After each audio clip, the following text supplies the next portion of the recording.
কে বলে বলুক পাগল। চিৎকার চেঁচামেচি করে লাফালাফি করে জিকির করা যাবে? চরমোনাই লাফায় কেন? তোর অ্যালার্জি কেন? একটা দেখাও যে জিকিরে কোথায় লাফায়। ফেরেশতা পেছনে রশি লাগায় জাহান্নামটারে ধরে রাখ। আল্লাহ আল্লাহ আল্লাহ আল্লাহ আল্লাহ। দুইজন আলেম আসছে, তাহলে হুজুর বাসের মধ্যে কি ওঠে এখনো? আমি বলে ভাই পাহাড় তো পায় না, এই জন্য বাসে ওঠে, পাহাড় পেলে পাহাড়ে ওঠে। লাফায় কেন? চরমোনাই উজানি টের পাইছ? চরমোনাই লোভী বেশি, টাকা নগদে নিতে চায়। বাপদাদারা পীর ছিল, সেখান থেকে তারা খেলামত পেয়ে পীর হয়ে এসেছে। এই যে ভণ্ডামি সব গঞ্জাম লাগিয়ে দিয়েছে।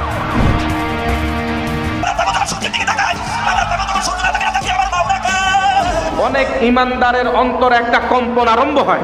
শায়েকদের বয়ানে অনেক মানুষ গলা কাটা মুরগির মতো ছটফট করে। বুঝো না তোর কপাল খারাপ। ধর্মের নামে এসব ভণ্ডামের প্রধান কার্যালয় চরমোনাইয়ের দরবার শরীফ। বাংলার জিন্দা শাহজালাল আল্লামা মুফতি ফয়জুল করিম শাইখে চরমোনাই। চরমোনাই দরবারের দায়িত্বে থাকা প্রধান দুই ভণ্ড হলেন ফয়জুল করিম ফজু আর রেজাউল করিম রেজু। ফজু রেজু দুই ভাই জন্মগতভাবেই পীর সাহেব। তাদের বাবা ছিলেন পীর, তার দাদা পীর, তার দাদাও ছিলেন পীর সাহেব। আবার রেজু ফজুর ছেলে হবে পীর, তার ছেলে পীর, তার ছেলেও পীর সাহেব হবার ব্যাপারে মোটামুটি কনফার্ম। সব মিলিয়ে সব যেন পীরের হাট বাজার। দাদাদার রহমাতুল্লাহ হাত উপরে দিকে উঠাইয়া ডাক দিয়া বলে, গরু এদিকে আও। ডাকের সঙ্গে সঙ্গে গরু তার রশি ছিঁড়া দৌড় দিয়ে আসে দাদাদারের সামনে এসে দুনিয়ার মানুষ, তোমরা আমাদের কথা শুনলা না, গরু আমাদের কথা শুনবে। এই ব্যবসা শুরু করতে কোনো পুঁজি লাগেনি তাদের। সাপ, ব্যাং আর বাইং মাছের কেচ্ছাই তাদের ব্যবসার মূলধন। দাদাজান বলতো, ওই বাইং মাছ তোর কপাল ভালো, যদি জালের সঙ্গে তুই না ওঠো, ওদিকে টেডা নিয়ে কুফাইতে কুফাইতে আইতে যখন তোর কলিজার মধ্যে টেডা কাটা ঢুকে পড়বে, আর তখন পানির মধ্যে থাকতে পারবি। এসব কেচ্ছা কাহিনী শুনিয়ে রেজু ফজু চালিয়ে যাচ্ছে তাদের রমরমা ব্যবসা।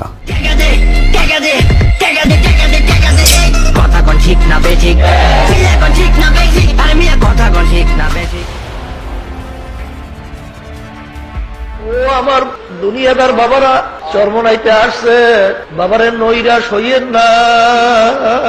প্রতি বছর কথিত ওরসে তোলা বস্তায় বস্তায় টাকা পয়সা দিয়ে দুনিয়াতে সুখ স্বাচ্ছন্দ্যে জীবন কাটানোর পর আখেরাতেও নাকি তাদের জন্য বেহেশত একদম ফ্রি। আমি স্বপ্নে দেখতেছি কিয়ামতের মাঠ কায়েম হয়ে গেছে, সমস্ত মানুষগুলো কিয়ামতের ময়দানে উঠছে। আল্লাহর ঘোষণা হলো, যারা নাকি চরমোনাইয়ের মুরশিদ হুজুরের কথা অনুযায়ী নেক আমল করছে, তাদের এই কিয়ামতের ময়দানে কোনো হিসাব টিসাব নেওয়া হবে না। চরমোনাইয়ের মুরিদদের জন্য মেড ইন বরিশাল লেখা জাহাজ আখেরাতের মাঠে অপেক্ষা করছে। এই জাহাজের যাত্রী কারো কোনো হিসেব হবে না, জাহাজ থেকে নেমেই সোজা জান্নাতে। সৈয়দ ফজলুল করিম রাহমাতুল্লাহ যখন কিয়ামতের ময়দানে বড় বড় জাহাজ দিয়ে রওনা করবে, আর বলবে, মাবুদ গো দয়া মায়া করে আপনি ওদেরকে আপনার কুদরতি কোলের মধ্যে টাইনে আনেন। কিয়ামতের ময়দান হবে তামার ময়দান। এরকম তামার ময়দানে জাহাজ চলবে কোন কায়দায় বলেন? কারণ সুন্নাহর কোনো জায়গায় খুঁজে পাই না যে আখিরাতে জাহাজের কোনো প্রচলন থাকবে বা জাহাজ নিয়ে বা কোনো বাহন নিয়ে কেউ উপস্থিত হতে পারবে। অতএব এই মন্তব্য সম্পূর্ণ মন গড়া, সম্পূর্ণ বানোয়াট এবং ভিত্তিহীন। আবার দেখবেন চরমোনাইয়ের বিরুদ্ধে একদল মানুষ জাহাজের উদাহরণ দিয়েছে, জাহাজ বাবা হয়ে গেছে। কত বড় জাহেল, মূর্খতার কত চরমে চলে গেছে। কিয়ামতের দিনের আগে কবরের আজাব মাপ পাবার নিনজার টেকনিকও জানা আছে জাহাজ পীর চরমোনাইয়ের কাছে। আমাকে সুয়াল করতে না পারে, আমি এমন ভাবে আমার মাওলাকে ডাকবো যেন তারা প্রশ্ন করতে সুযোগ না পায়।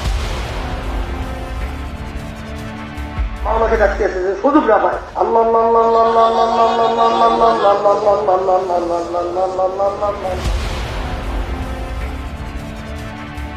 এইভাবে আবার যখন নাকি কাজ শেষ হয়ে যাবে, আবার তারা ঘুরে ঘুরে আল্লাহ আখেরাতে ফাঁকি দেওয়ার আশায় থাকা চরমনাই ভণ্ড পীর সাহেবের দুনিয়ার জীবনও ধান্দাবাজিতে ভরপুর। মিথ্যা প্রতারণা, অন্যের বউ ভাগিয়ে নেওয়া, জমি দখল থেকে শুরু করে এমন কোনো অপরাধ নেই দুই কথিত পীর আর তার অনুসারীরা করছে না। যারে সারা ওয়ার্ল্ডের মানুষ আজকে শ্রদ্ধা করে ওই লঙ্গি পরা পীর। এসব মূর্খদের দলে ভেড়াতে অবশ্য খুব বেশি জ্ঞান বিদ্যার প্রয়োজন হয়নি। পীর সাহেবের শিক্ষক নিজেই জানিয়েছেন, শিক্ষা জীবনে ফেল করা ছাড়া পাশের কোনো রেকর্ড নেই কথিত এই ভণ্ড পীরদের। পীর সাহেব শহীদ মোল্লা ফজলুল করিম সাহেব দাওরা পাস করেন না। রেজাউল করিম সাহেব দাওরা পাস করেন না,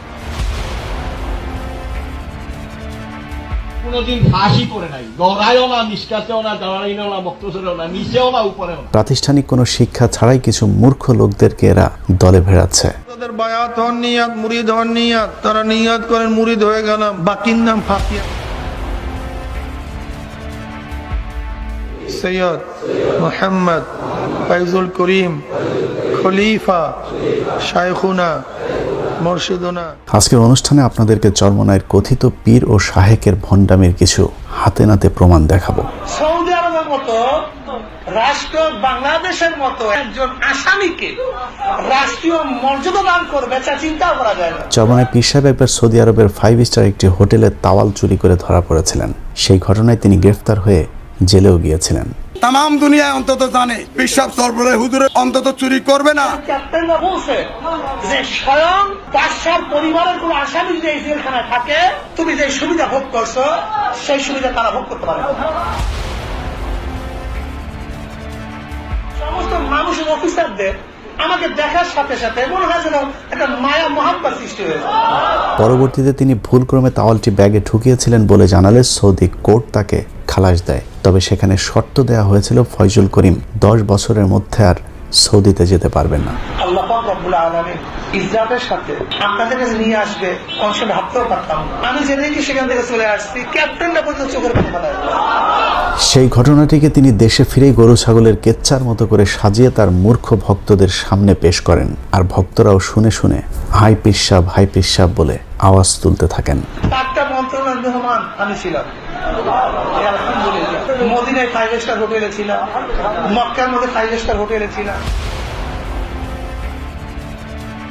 খানার মধ্যে বলে হুজুর আপনার লোকে বয়াত করেন, সেখানে দিনের টাকা পড়ছে। কি কাজ করবো, রমজান শুরু হওয়ার 9 দিনের মধ্যে 3 খতম দিয়ে ফেলেছে।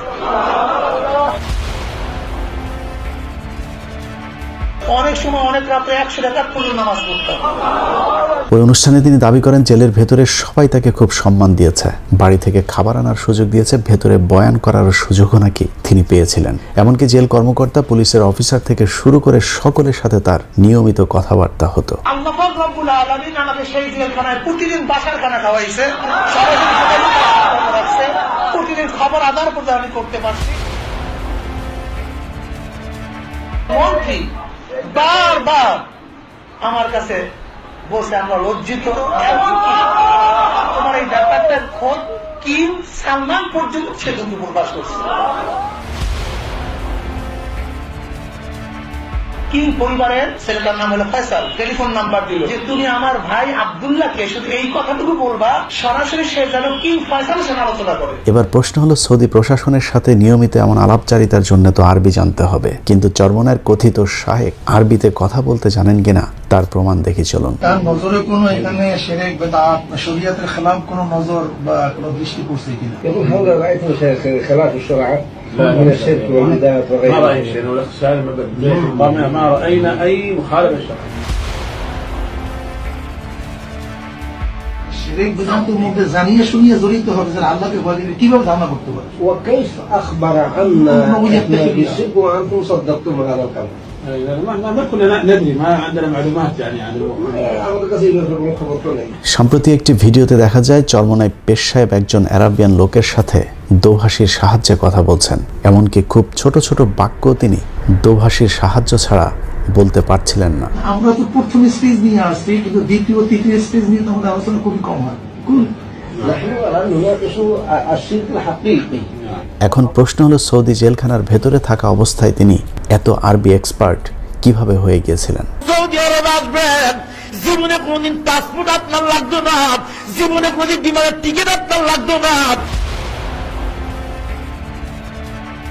আপনি আজীবন সৌদি আরবের মেহমান বনিয়া গেলেন। এরকম আরো অনেক গাঁজাখুরি গল্প বলে ভক্তদের কাছে আধ্যাত্মিক নেতা সেজেছেন চরমনাইয়ের ভণ্ড পীর আর ভণ্ড শায়েক দুজনে। জনাব শেখ মুজিবুর রহমান, তেনার বাবা শেখ লুৎফর রহমান, লুৎফর রহমানের বাবা শেখ আব্দুল হামিদ।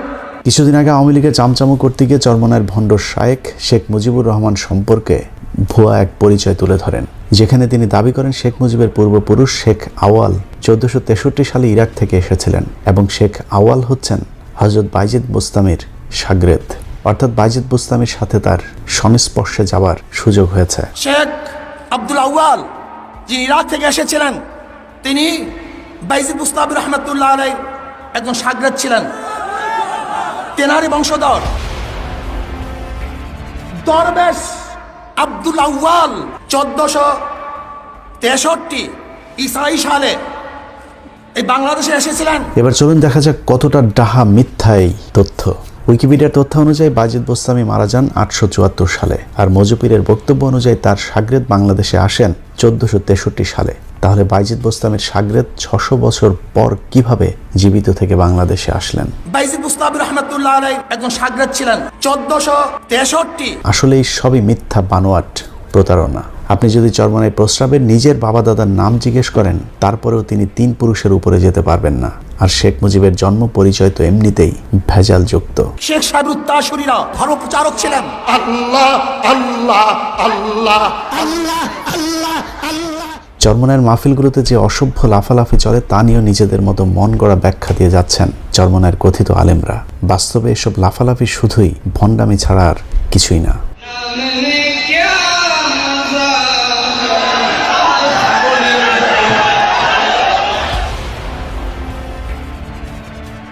পাহাড় তো পায় না, বাসে ওঠে, পাহাড় পেলে পাহাড়ে উঠতে। এভাবে কোরআন হাদিসের ভুল ব্যাখ্যা দিয়ে মানুষকে বিভ্রান্ত করে যাচ্ছে এই দুই ভণ্ড পীর, আর তার শাগরেদদের অবস্থাও একই রকম। শায়েকদের বয়ানে অনেক মানুষ গলা কাটা মুরগির মতো ছটফট করেনি। মাওলার নামের জিকির শুনলে তাদের অন্তরে একটা মোহাব্বতের ভাব চলে আসে। জাহান্নামের আযাবের ট্যান যখন ভিতরে ঢুকিয়া যায়, তখন বান্দার শরীরের মধ্যে জ্বালা শুরু হয়ে যায়। চিৎকার চেঁচামেচি করে লাফালাফি করে জিকির করা যাবে? লাফায় কেন চরমনাই উজানি টের পাইছো?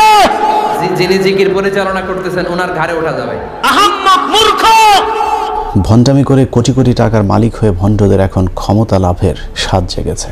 একসময় নির্বাচন হারাম ফতোয়া দেয়া এসব ভণ্ডরা এখন নারীদেরকেও ভোটের মাঠে নামিয়েছে ভোটারদেরকে আকৃষ্ট করতে। নগরীর পিতা হবার ধান্দায় বরিশালের অলিগলি চষে বেড়াচ্ছে এসব জাহাজ পীরের মুরিদেরা। ইয়া নবী আল্লাহ, এখন আমরা কি করব? আল্লাহ নবী বলতেন, যা তোরা সবাই শেখ হাসিনার পক্ষ। হাত পাকাপুর থেকে মেয়র প্রার্থী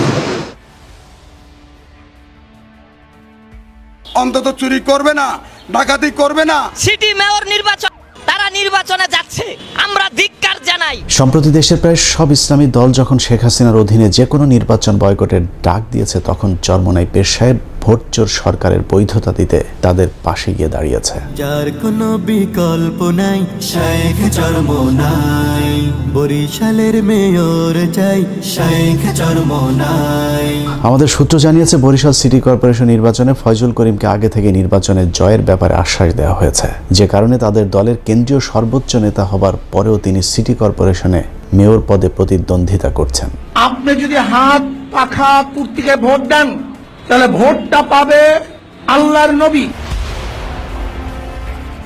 হাত পাখার বিকল্পে ভোট দেওয়া কবিরা গুনাহ, কবিরা গুনাহ।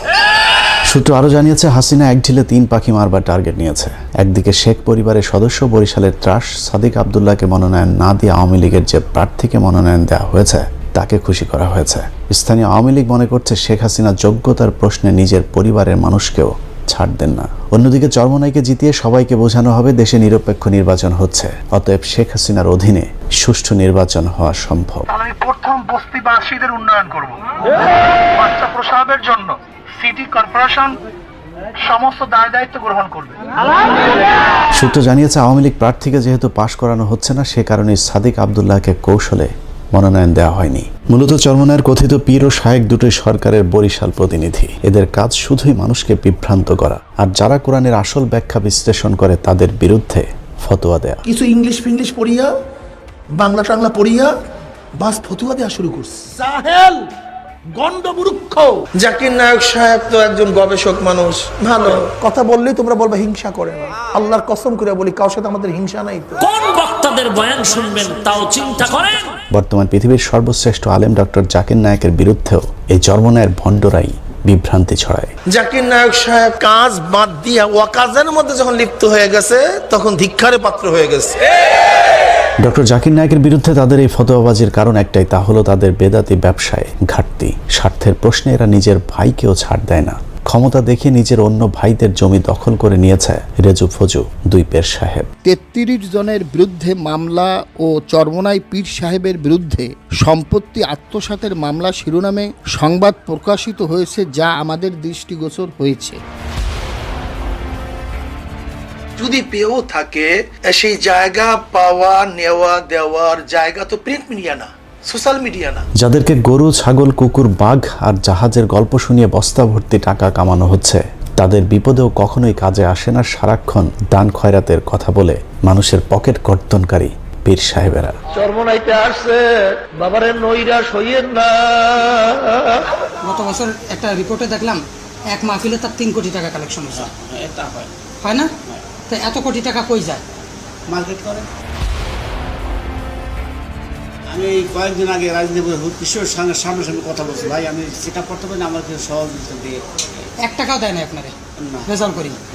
নিজের আপন ব্যয়ের সাথে প্রতারণা করেছে চরমনায়ের প্রস্রাব ফয়জুল করিম ফজু পীর। আপনার মেহমান কতজন আসবে সেটা বলেন, আপনি দাওয়াত দেবেন, তবে আপনার যতজন খুশি ততজন দাওয়াত দিতে পারেন। একটা জিনিস মনে রাখেন, আমি থাকি আমেরিকাতে, আমি পার্টি দিয়ে করব। কিছুদিন আগে বেশ ভাইরাল হওয়া একটি ছবিতে দেখা গিয়েছিল বিএনপি আওয়ামী লীগের কেন্দ্রীয় সব নেতাদের সাথে চরমনাই নেতাদের একটি গেট টুগেদার। মূল ব্যাপারটা হলো যে যখনই ফাঁদে পড়ে তখন সে অন্য কারোর থেকে উত্তরণের চেষ্টা করে। চরমনায়ের কথিত শাহেক ফজুর ব্যয়ের অভিযোগ, নিজের টাকা বাঁচাতে কৌশলে ব্যয়ের ঘাড়ে চাপিয়ে দিয়েছিলেন সেই অনুষ্ঠানের খরচের বোঝা, আর ফায়দা লুটেছেন ভণ্ড পীর ফয়জুল করিম। সবচেয়ে খারাপ লাগছে সেটা হলো, সম্পূর্ণ পয়সা করি আমি দিছি, কিন্তু নামটা হয়েছে আমার বেআইন যে সে এই প্রোগ্রামটা করছে। এভাবেই সারা দেশের মানুষের সাথে প্রতারণা করে যাচ্ছে চরমনায়ের দুই ভণ্ড। চরমনায় বাৎসরিক মাহফিল বিনা ওজরে কামাই দিয়েন না। চরমনায়ের ওনার লুবি বেশি, টাকা নগদে নিতে চায়। ওনাদের মাঠে বসে এমন বয়ান দেয়, বয়ানের চড়ে আপনি কাপড় চোপড় খুলে আপনি ওনাদেরকে দিয়ে দেবেন। চরমনায়ের পীর সাহেব হুজুর যে ভাওতাবাজি শুরু করছে কয়দিন ধরে, বাপ দাদারা পীর ছিল, সেখান থেকে তারা খেলাবত পেয়ে পীর হয়ে এসেছে। এই যে ভণ্ডামি, জাহেল, জ্ঞানের স্বল্পতা, আমাদের মধ্যে মূর্খতা অনেক বেশি। গুরু ঠাকুর বলছে পর্দা লাগে না, এটাই সঠিক। সারা দেশব্যাপী মানুষ যদি কয় লাগবে, হবে না। আমার গুরু ঠাকুর যা কইছে তাই। যারা বলে জিকিরে লাফায় বাস বায়, এই কথার ধরনেই বোঝা যায় সে উম্মতের সংশোধনের জন্য বলে না, সে বলে হাসাদ, হিংসা থেকে। চরমনায়ের সমর্থিত ভণ্ডদের মধ্যে অন্যতম হলেন হাফিজুর রহমান কুয়াকাটা ও তার ভাই হাবিবুর রহমান মেজবা। দুজনেই নিজের মুরিদের বউভাগী আলোচনায় এসেছিলেন। এখনো নাকি বোরকা পরা মেয়েদের দেখলেই তাদের যৌবনে ঝাঁকি দেয়। একটা মেয়ে কলেজে যাচ্ছে, বোরকা পরা, হাত মোজা, পাও মোজা সব লাগানো, এরপরও কি আকর্ষণ যুবকের হয় কি হয় না? আমার হয়, তোর হয় না? এত কিছুর পরেও তাদের বিরুদ্ধে কোনো ব্যবস্থা নেয় না সরকার। উল্টো তাদেরকে দিয়ে আগামী নির্বাচনে শেখ হাসিনা আরেকটি পাতানো নির্বাচনের ধান্দা করছে। এই আমানত যে রক্ষা করতে পারবে তার কাছে আমরা যেন আমানত রাখতে পারি। আমাদের শেখ চরমনাই আমাদের নগর পিতা হিসাবে আল্লাহ কবুল করেন। সেই নির্বাচনে 300 আসনে প্রার্থী দেওয়ার পরিকল্পনা রয়েছে চরমনায়ের। চরমনায়ের কথিত শাহেক বিভিন্ন সময় ভারতের বিরুদ্ধে জ্বালাময়ী ভাষণ দেয়, তারপরেও তাদের বিরুদ্ধে কোনো ব্যবস্থা হয় না, কারণ ভারতীয় গোয়েন্দাদের সাথেও তাদের সম্পর্কটা অনেক পুরাতন, যে কারণে তাদেরকে কখনোই জেল, জুলুম কিংবা নির্যাতন সহ্য করতে হয় না। সবাই জেলে, আমি জেলে না কেন? তাদের প্রশ্নই হলো আমি জেলে না কেন? দলিল কি? একদিকে সরকার, অন্যদিকে ভারতীয় গোয়েন্দা সংস্থার সাথে মিলেমিশে তারা তাদের পরিধি দিনকে দিন বাড়িয়ে চলেছে।